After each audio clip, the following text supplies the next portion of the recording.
آج کل کوئی شخص ہر پہلو سے نیکی کرنے کی کوشش کرتا ہے، لیکن لوگ اسے نیکی نہیں کرنے دیتے بلکہ اسے تکلیف پہنچاتے ہیں۔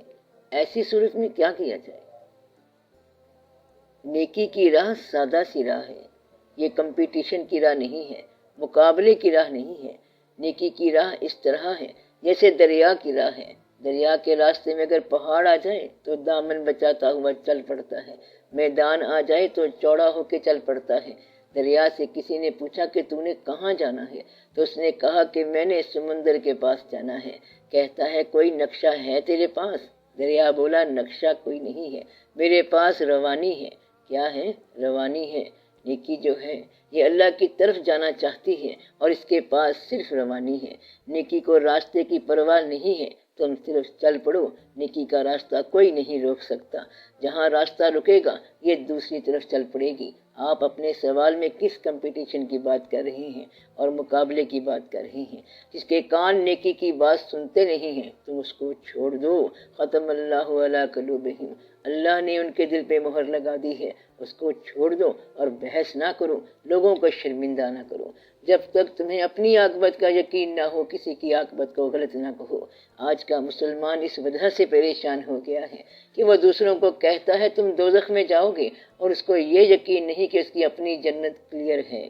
جب تک تمہاری اپنی جنت کلیئر نہ ہو جائے لوگوں کو دوزخ سے بچانے کی بات چھوڑو، پہلے اپنی اصلاح کر لو۔ سب سے بڑی نیکی یہ ہے، پھر دوسروں کو بغیر تعلق کے نیکی کی تلقین نہ کرو۔ کیا کہا؟ بغیر تعلق کے نیکی کی بات نہ کرو۔ مثلا ایک آدمی بھاگا دوڑا جا رہا ہے، بچے کی دوائی لیے جا رہا ہے اور تبلیغ والا اسے کہتا ہے کہ ٹھہر جا بھائی، کلمہ پڑھ کے جا۔ ایسے شخص کو پہلے دوائی دو۔ آپ اس کو ایمان میں تو شریک کرتے ہیں، دین میں شریک کرتے ہیں، لیکن اپنے مال میں شریک نہیں کرتے۔ جھوٹ تو یہاں سے پیدا ہوتا ہے۔ اگر یہ نیک لوگ غریبوں کو اپنے مال میں شریک کریں تو آدھی سے زیادہ نیکی پیدا ہو جائے گی۔ ایسا مبلغ کہتا ہے جنت میں تو تجھے شریک کریں گے لیکن مال میں شریک نہیں کرتے۔ اس لیے نیکی ایک بناوٹ بن گئی ہے، نقل بن گئی ہے، ورنہ نیکی کا راستہ روکتا کوئی نہیں ہے۔ جو نہ سنے اس کے لیے دعا کرو، پھر اس کو بھی راستہ مل جائے گا۔ جو جتنی بات سن سکتا ہے اس سے اتنی بات کرو۔ مطلب یہ ہے کہ اصلاح کرو، دعا دو اور مال دو۔ اتنی بات بتاؤ جتنا تعلق ہے، بغیر تعلق کے تبلیغ نہ ہی کرو تو بہتر ہے۔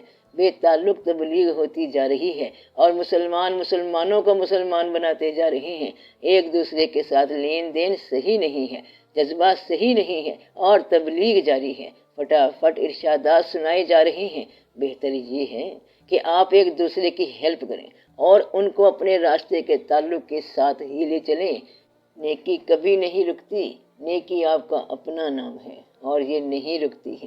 دوسرا اگر نہیں سنتا تو اس کو آرام سے سناؤ۔ آپ نیکی کا حکم نہ دو، اس کو صرف بتا دو وما علینا الا البلاغ، کہ ہم نے یہ بتانا ہے، بتا دیا، اب کافی ہو گئی بات۔